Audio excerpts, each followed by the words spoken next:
Game 4, DFM knocking on the door to potentially pick up this win. What can we expect for them, though? What do they have in store? Initialize, what do they need to do for this next draft? They don't need to do anything. Sengoku Gaming need an answer to the Nocturne split push comps, because Nocturne TF has been absolutely unanswerable right now, and it's really shutting them down.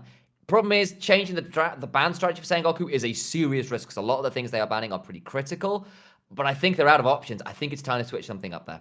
So I can tell you what you can expect. I think you can expect DFM going to MSI and meeting a team from that other minor region, NA, and breaking down the door for them. I hear that's what they do. I hear that's what happened last year. Joshi, what do you think about that?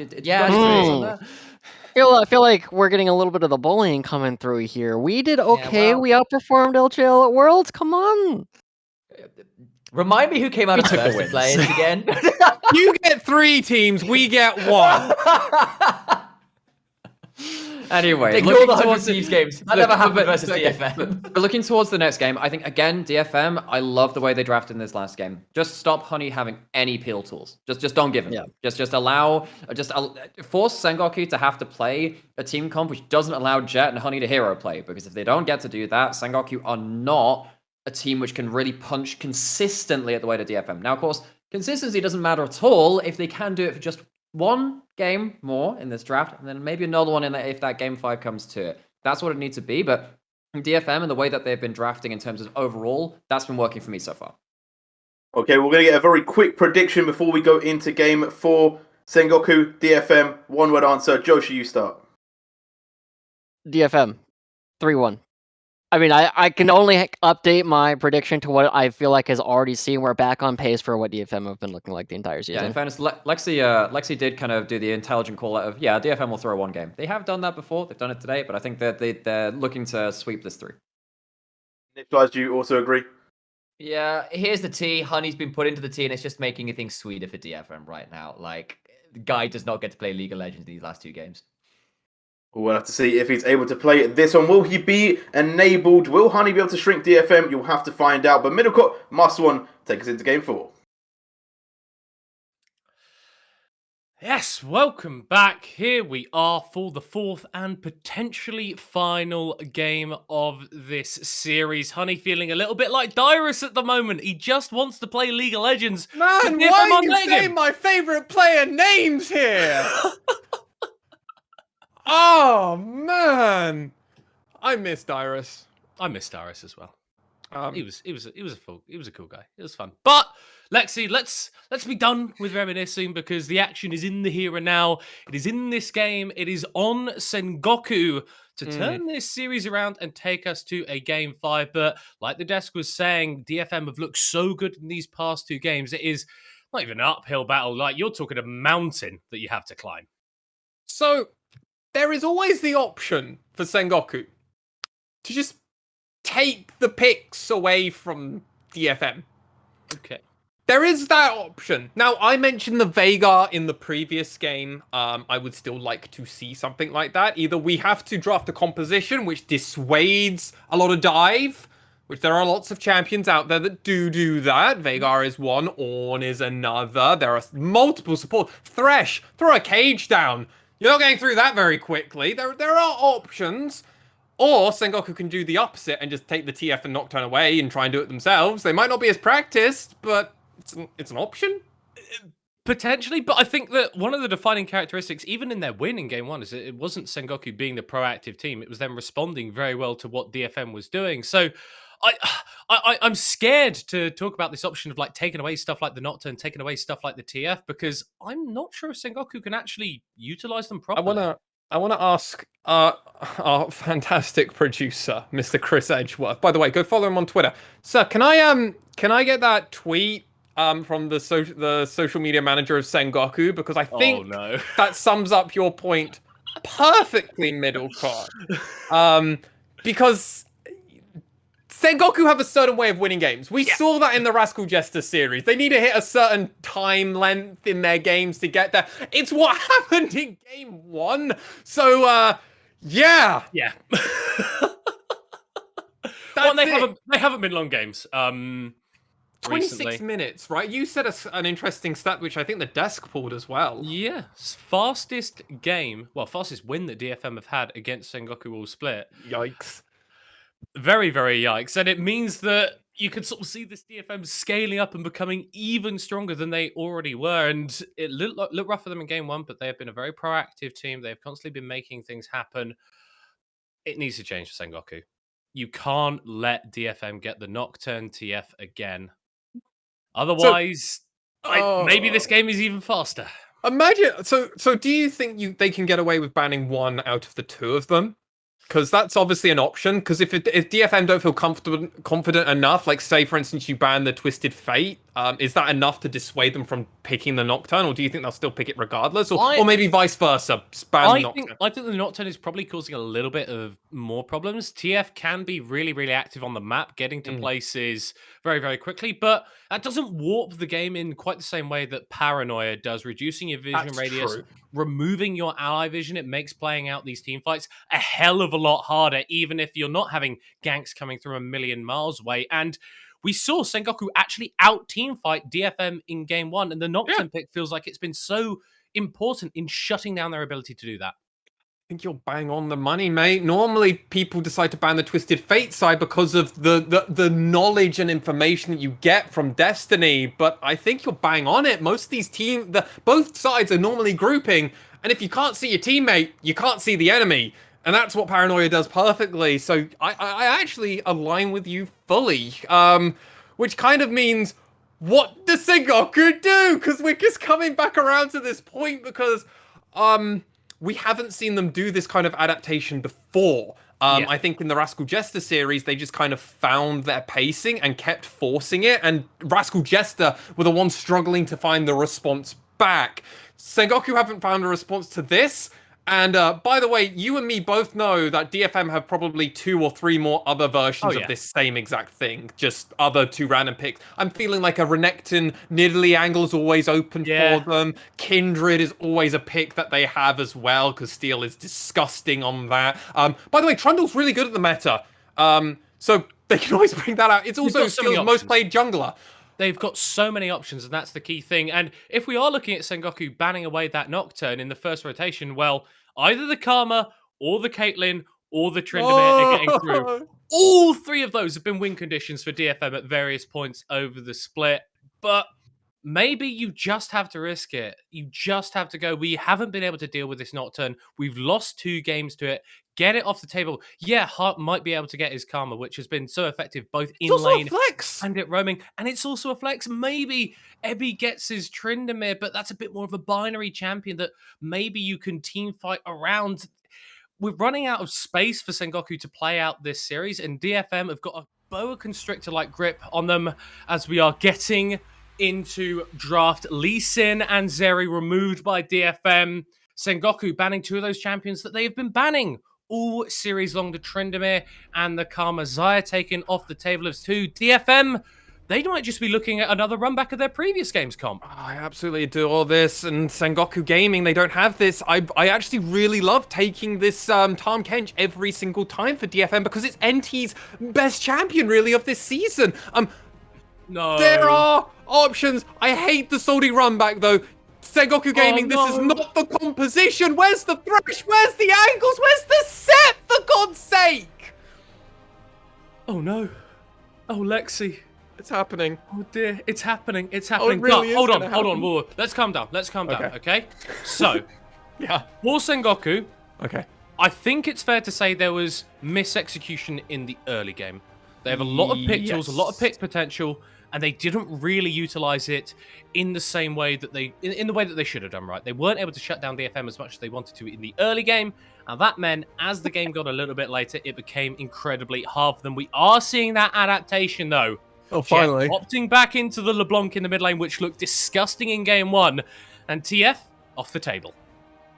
I wonder how spicy Yaharong's feeling. Because there is a certain champion that you and a lot of the LJL OU old school viewers will know. I am a particular fond of a certain mid lane champion that has a pseudo global ultimate. Not quite the same, but it pairs perfectly with Nocturne. and that's Galio, which isn't an awful matchup into a LeBlanc. It's a utility mid laner. I think there's an angle if you ever want to pull the trigger on it and just feel spicy DFM. This could be the time. But and you know what?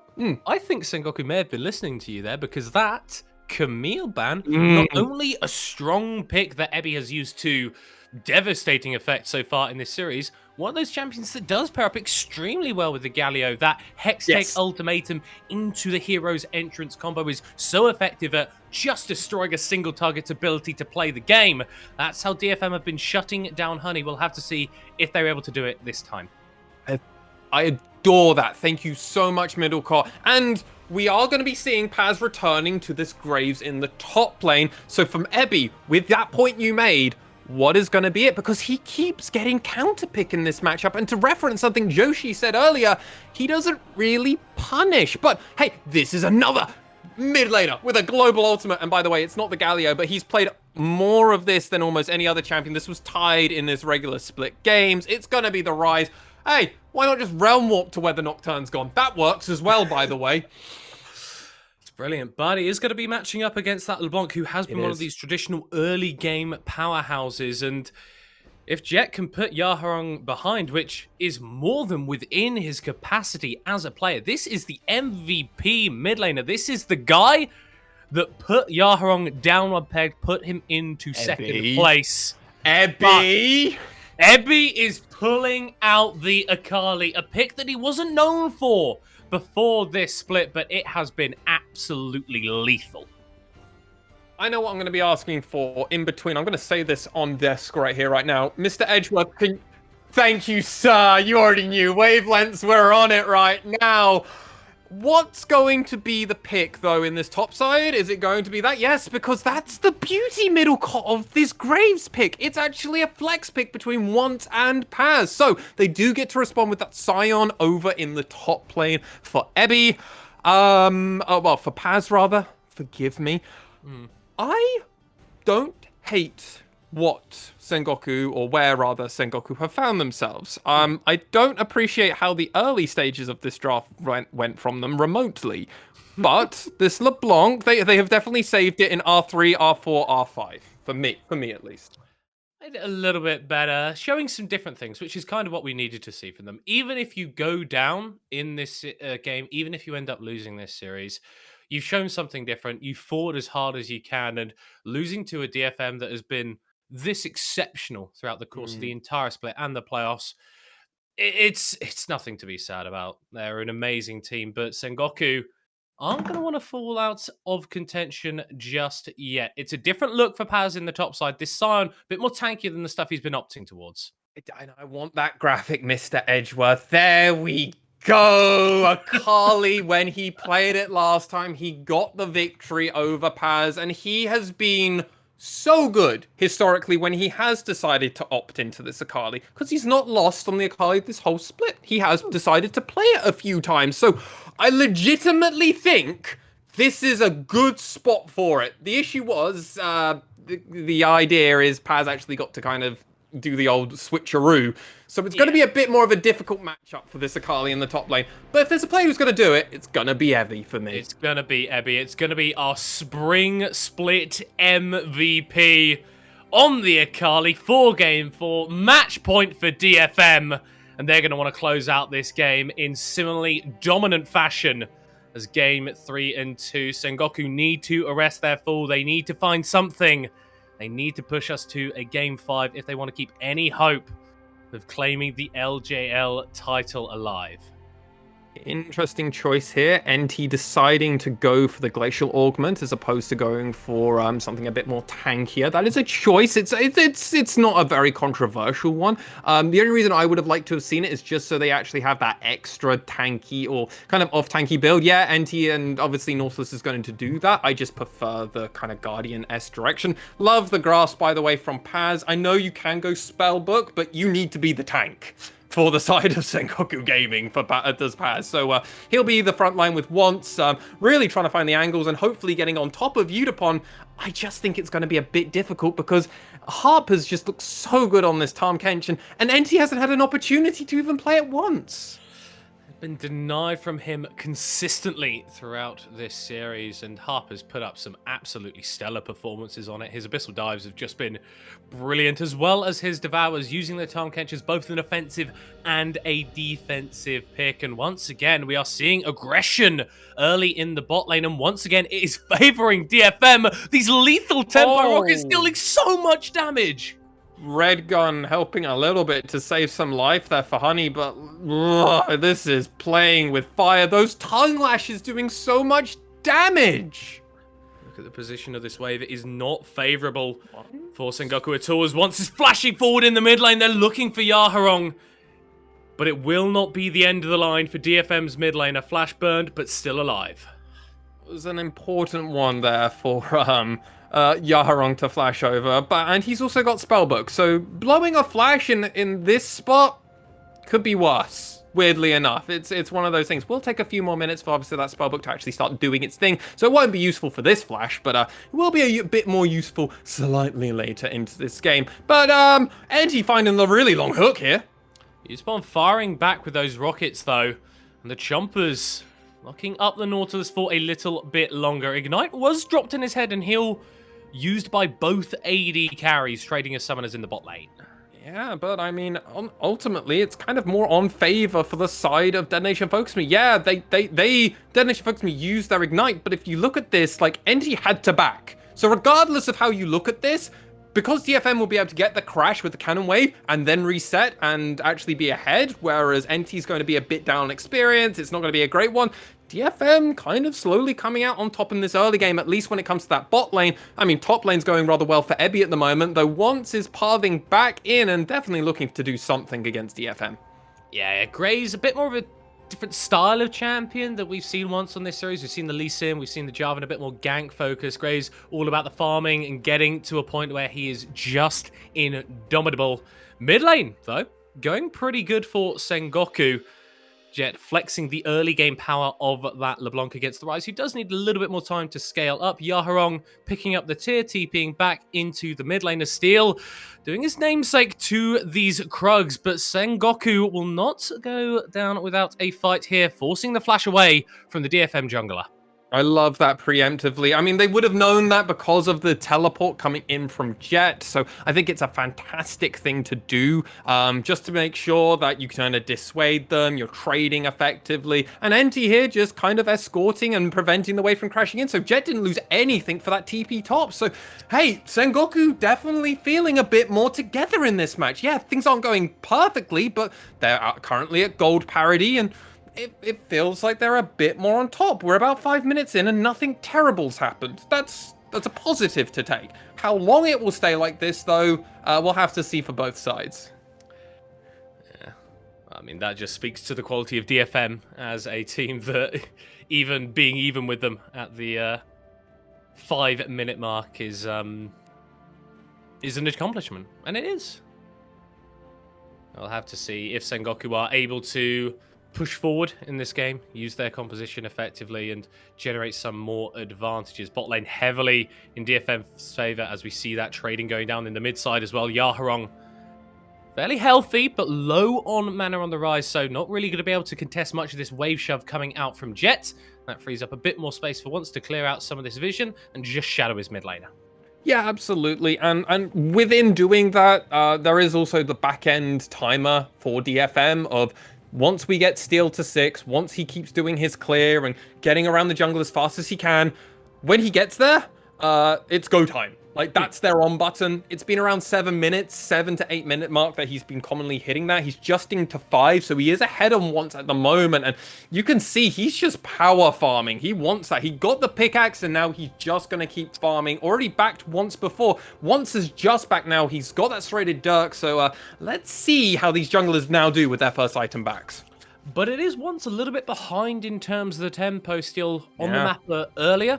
Up in XP, up in CS. Itemization, not quite as favorable, but definitely flexing on this Nocturne. Should be hitting level 6 in a couple of camps' time, then could start landing those paranoias, making everyone across the map absolutely terrified. Jet with a double chain onto Yaharong, just trying to pressure the DFM mid laner out of this lane, securing extra priority for Sengoku as they're picking up probably the earliest Drake of this entire series. Yeah, no, this absolutely is. We've never been really seeing any of these teams killing it on spawn, and 6 minutes? Yeah, I don't think a single dragon's gone down this series at the 6-minute mark, and hey, well played to Sengoku. This is definitely an angle where your coaches can come in and go, DFM never play around it. They're not even warding it, just take it. Just actively take it. They're not setting up, and that's a good adaptation. That's a play adaptation. So if we can see a few more of these things from Sengoku, like knowing when to give up certain team fights and not opting into bad Herald fights or what have you, there's an angle here for Sengoku, and Dragon Soul is always a good one to have. Just having that in your back pocket provides you a little bit more power in the late game.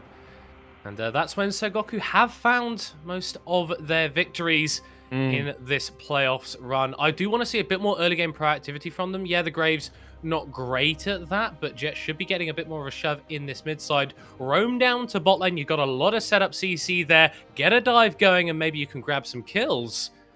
As Yaharong throwing out these overloads, contesting this mid wave. He is. But, I mean, this is going to be a tank rise build, right? So, Jet is going to struggle to kill Yaharong as this game progressively goes on. I mean, Merc Boots on both of these two mid laners.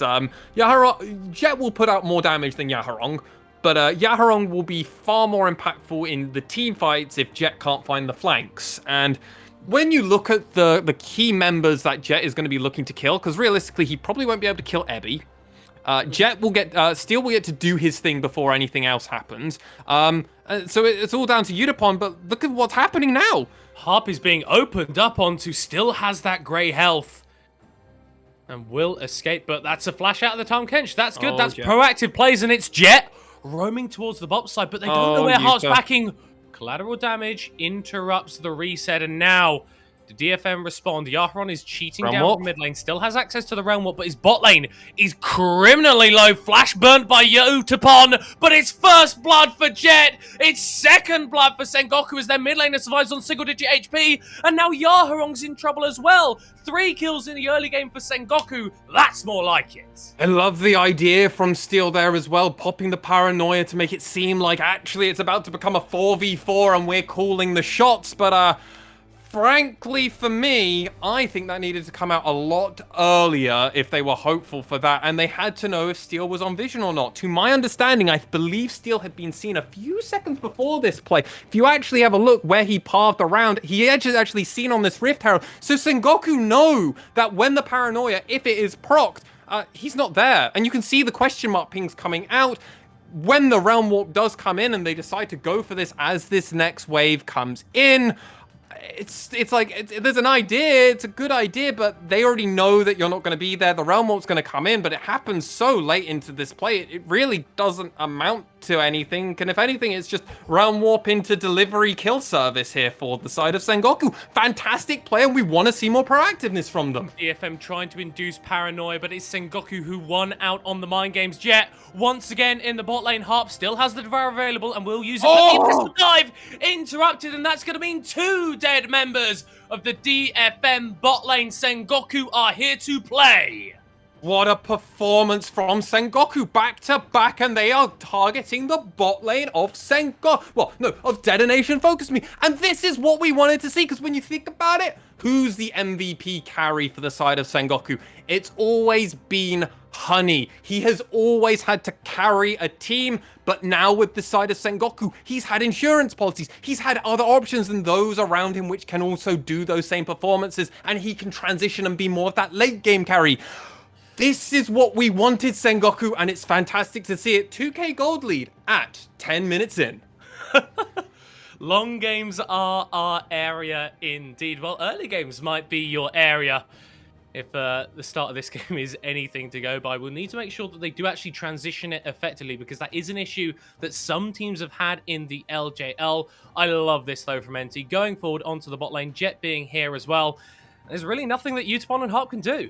And currently, we've not seen a single thing out of that paranoia. I love the fact that NT wasn't using his passive on the Nautilus, so he could actually just wait for Harp to try and do the Abyssal Dive and then cancel it.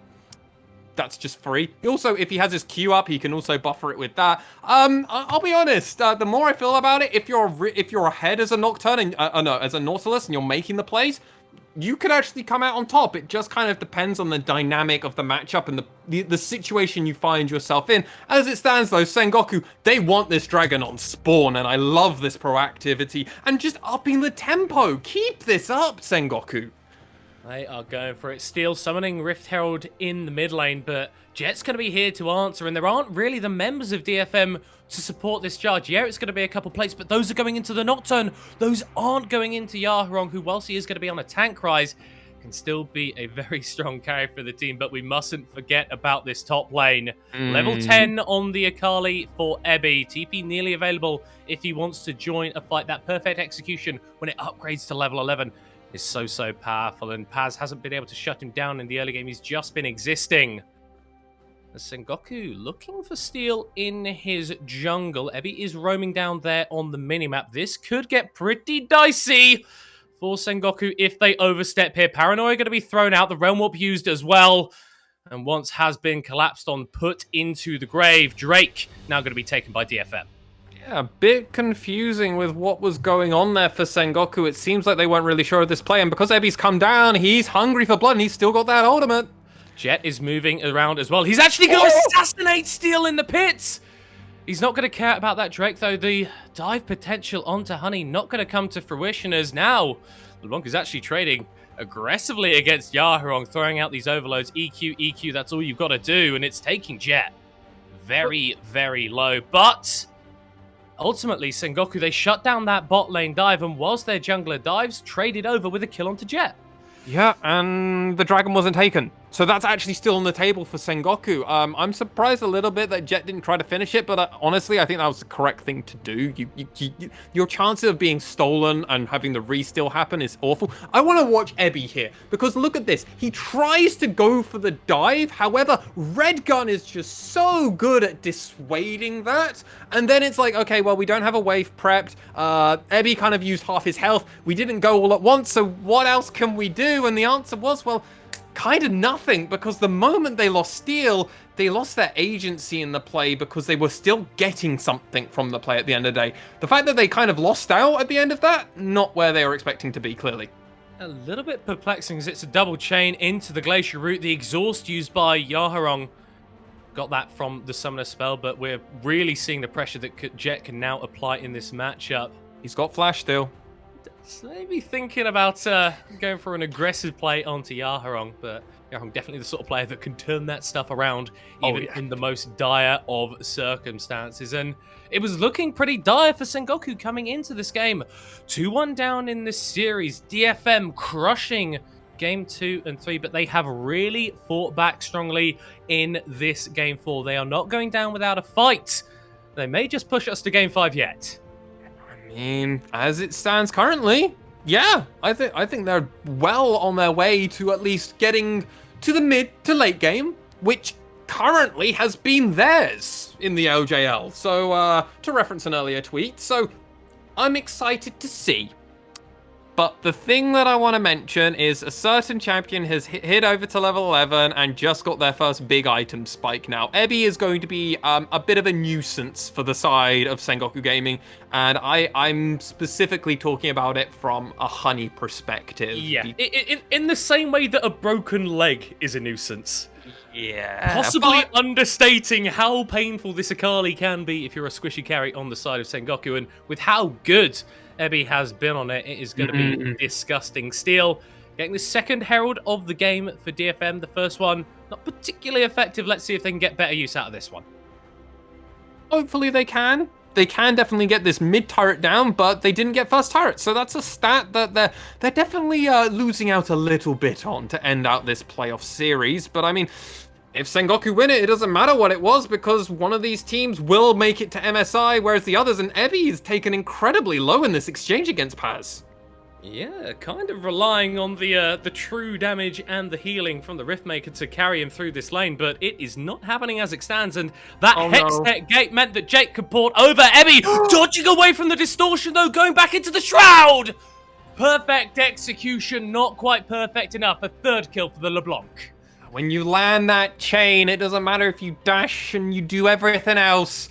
If you're just that close to a LeBlanc, it will get it. And, well, we always said Jet was the insurance policy for Sengoku, but what about if he's just the carry? What about if he is the main idea and Honey, in actuality, is just the insurance policy? What about that then, Middlecott? I think Sengoku feel probably pretty good about this. Well, I mean, when Jet's on something proactive, he could pretty much do whatever he likes. Picking up that top lane tower, solo gold onto LeBlanc to keep her snowballing even further. Paranoia used in the mid lane from Steel, but this is a bit of an overextension to try and pick off Honey. The Eat needs to come through from Harp to keep their jungler alive.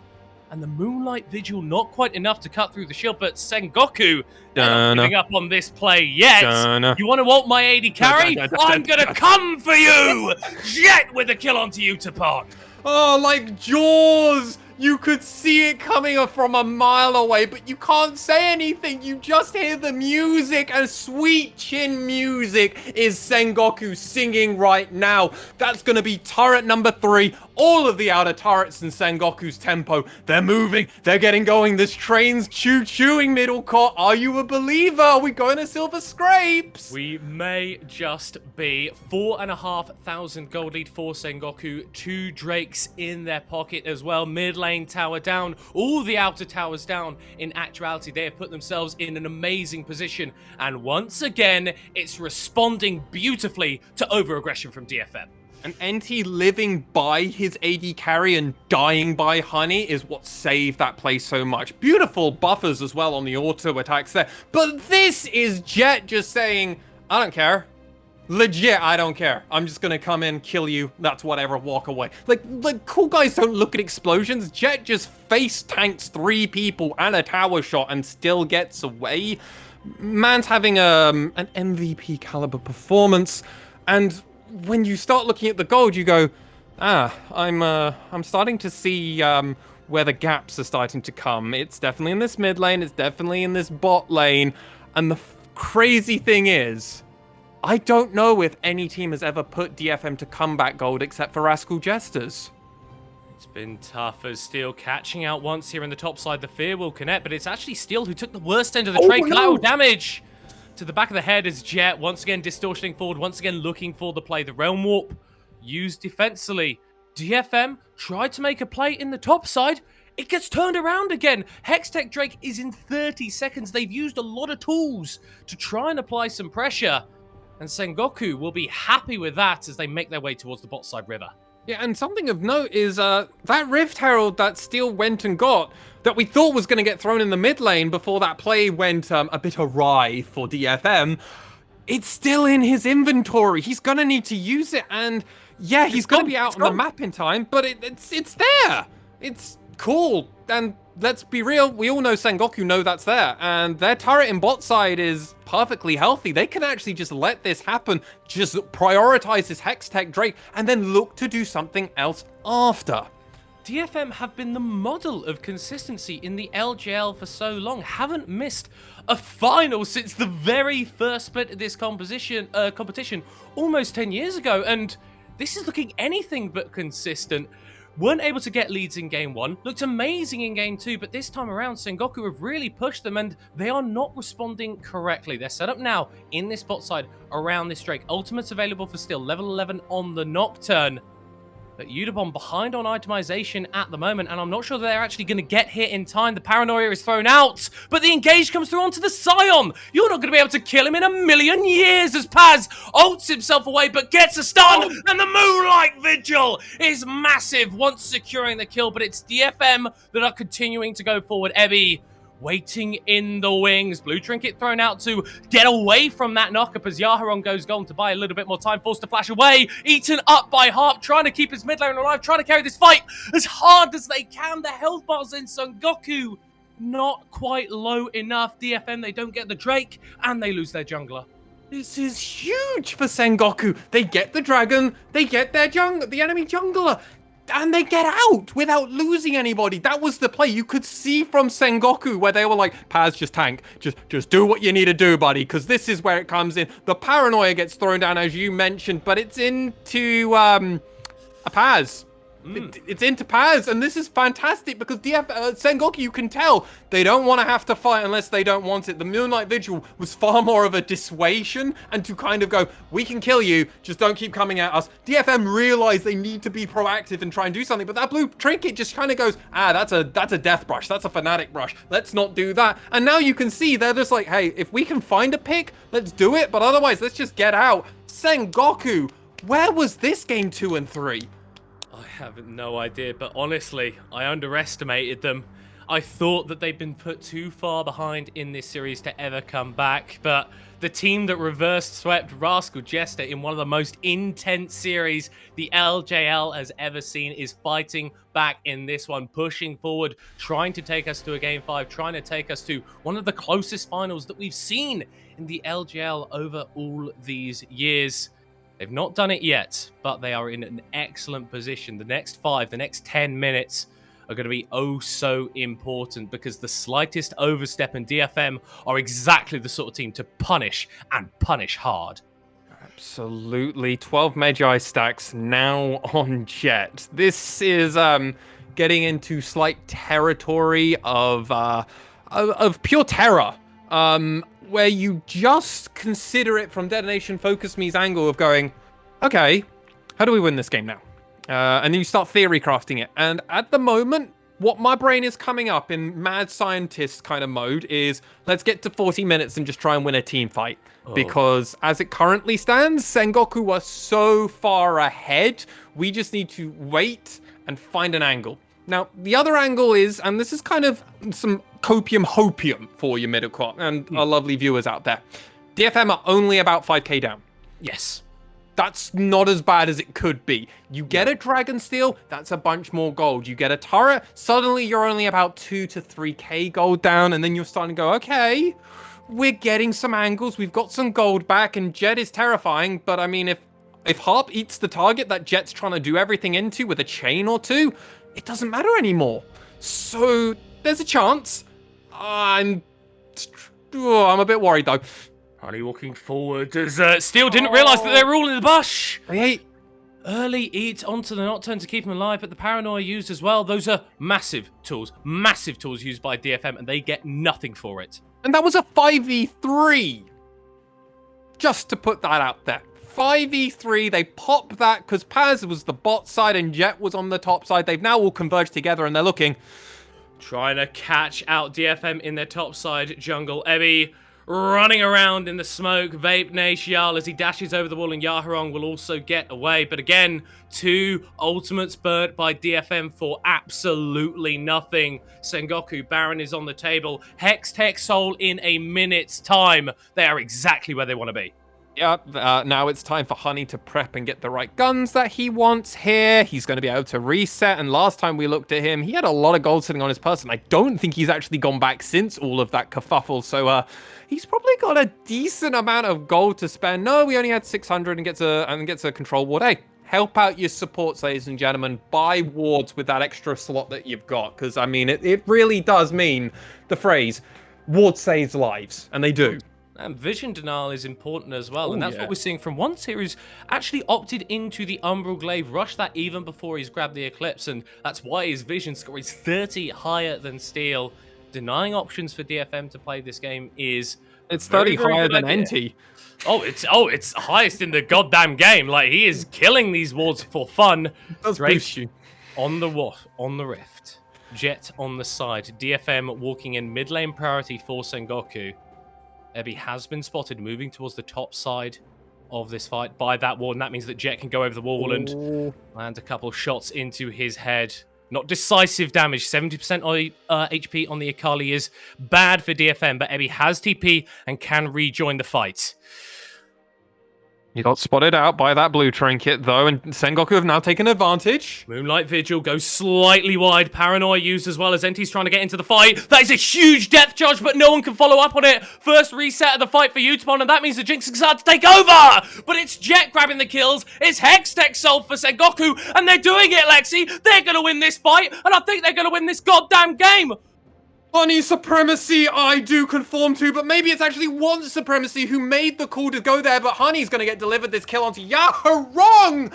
Oh my God, Sengoku, you're so good. I'm sorry. We all didn't believe. None of us thought this would go to Silver Scrapes. I thought there would only be one game.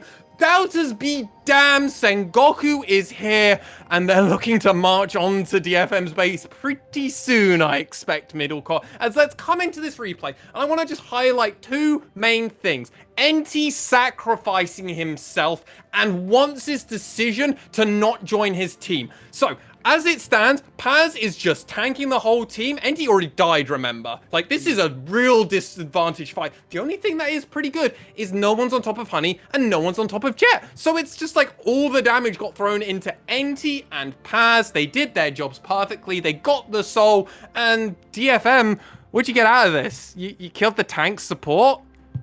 Cool. That's not what you wanted out of that team fight. Everything went from bad to worse. And Sengoku... I'm a believer, Middlecott. I think we're gonna have it. Let's just keep it chill. Let's just keep it kill. Sengoku are on the precipice of a game 5.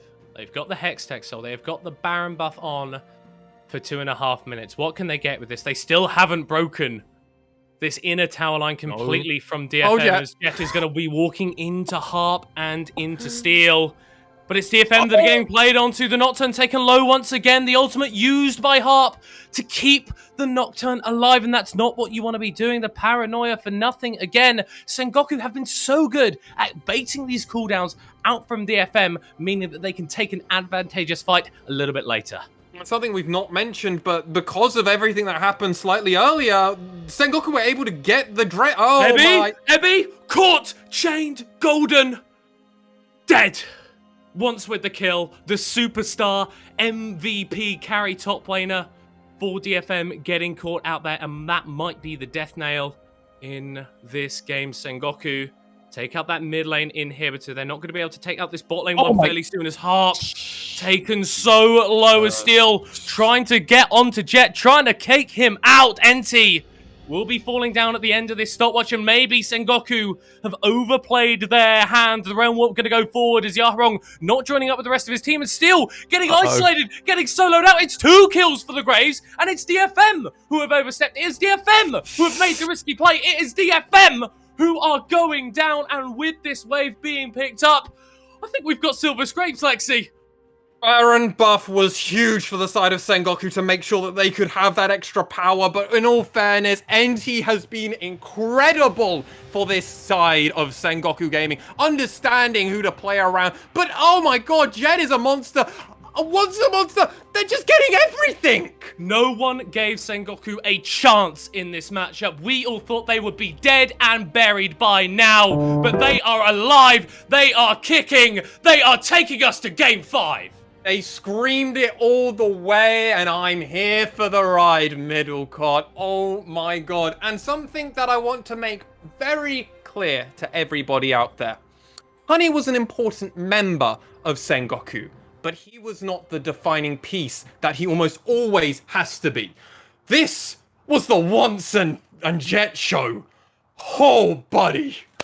Man, I did not think we could get a series in this playoffs that was going to top Sengoku versus RJ, but I think we may have done it, Lexi. I don't want to waste any more time talking about that game because we are not the analysts. We do not have the big brains. We cannot understand or comprehend this series. Let's see if they're going to be able to. We're heading to a short break. We'll see you in a few.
Well, I don't know about you guys, but my mind is a bit LeBlanc with this gameplay because it's crazy. Game 5, no one thought we were going to be here today, except for maybe Sengoku, and what a way they've done it. Jet gets LeBlanc a second time this series. Jet gets early kills a second time this series. Jet absolutely destroys this game for a second time this series. His LeBlanc is just too good. My God.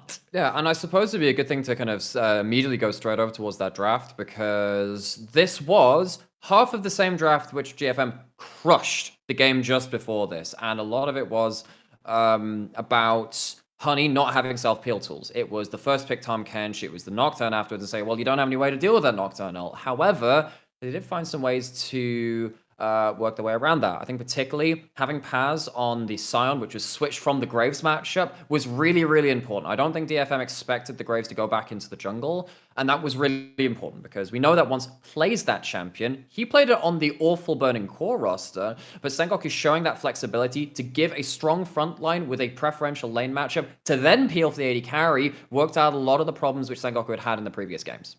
Yeah, and we already saw in a previous game, right, when Jet was able to get that first couple of kills in the roam earlier, he's able to manufacture some really strong wave states, which allow him to start moving around the map a little bit more effectively. And we kind of saw a little bit more of that in this last game, where he's just getting a lot of roams off, and Yaharong isn't getting the wave states necessary to punish him. Yeah, and we talked about Ebi's potential champion pool. The Akali came through, but I feel like Paz was really the shining star in that top side, just holding it down, having no problems. But we have to talk about the early game plays. Bot lane dive came through early and it changed the game, and I know we have a clip of that. And what this is actually is mainly just DFM not communicating that they didn't have priority, Jet finding the perfect time yet again, and DFM not having the tools to really deal with something at this point. It really has been one of the few times where DFM have had to deal with that being outlaned, bluntly. You know, they have been losing a couple of trades in this 2v2. They had some good ones very early on, but that mid lane is not stable. Yaharong gets to this play, but it's late. And those steel pops, the ultimate, maybe trying to force Sengoku to play away from the dive. I mean, Sengoku have the information, and if that was another factor which was working in DFM's favor before, as much like the laning thing was, the information war was being won by Sengoku in this one. This was where the snowball really started. And I feel like this is a situation where we look at this rise, right? We just said that that Jet's not getting punished by Yaharong in the mid lane. Yaharong actually just puts more gas on the fire, makes it even worse by choosing to come down here. There's a certain point at which DFM needs to recognize that they need to cut their losses. You can't just outplay out of everything. Yeah, and then from this as well, you now burn the paranoia and not got anything out of it. You have the Herald, you don't get a lot out of it afterwards. And actually, the snowball continues against them. And actually, early on in that lane, they were doing pretty well. The Akali was doing pretty well. The bot side had been going pretty well up until this point. And you give over a lot of kills to Jet, who continues to snowball from there. Your Nocturne can't dive the way it wants to. And that's always the issue with Nocturne, is you do become quite binary. You either absolutely delete the dive, or you go in and get deleted. You don't really have much other ways to play it. And from there, credit to Sengoku for really turning on the gas pedal, for really turning the screws and making DFM's life absolute hell. We have to do like Fresh Prince and flip turn this upside down and go to the top side of the map. Ebi, the 1v1, it just doesn't feel like it's the same kind of matchup today. Well, so this for me, actually, because this is basically Jet and Ebi both trying to mechanically really outplay each other, and Jet comes out on top. This is a really fun 1v1. You can see, Ebi barely missing out on escaping from there. Of course, once had the ult over the top, but Jet just making sure. This feels like, your vintage Faker almost. You feel like where he's just turning up at random places on the map, getting the timings right, playing them mechanically to perfection after that point, and it has been a real drag by the scruff of the neck performance from Jet for this Sengoku squad right now.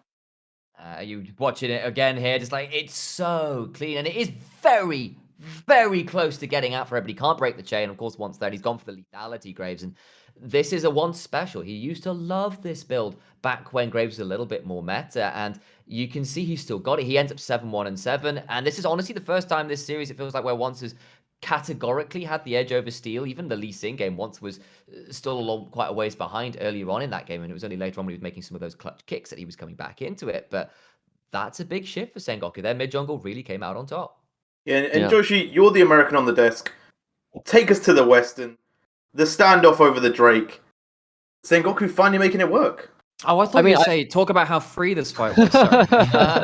See, I thought you were gonna say, tell us about how early it is over there. But it's one of those situations where we are still just kind of seeing that typically DFM have been very, very good at calling bluffs from Sengoku Gaming in not only this series, but in all of their matchups prior in the last setup as well. And this is a situation where DFM do a pretty decent job getting themselves into a position where they can actually fight up. They are just so far behind, and Yutapon and Yaharong a little bit too far back. And finally, it feels like Sengoku are standing up and saying, wait a second, I don't think they can actually do that, and actually calling the bluff from DFM this time, and it ends up being a situation where it almost goes DFM's favor, but the discipline coming out from Sengoku allows them to leave.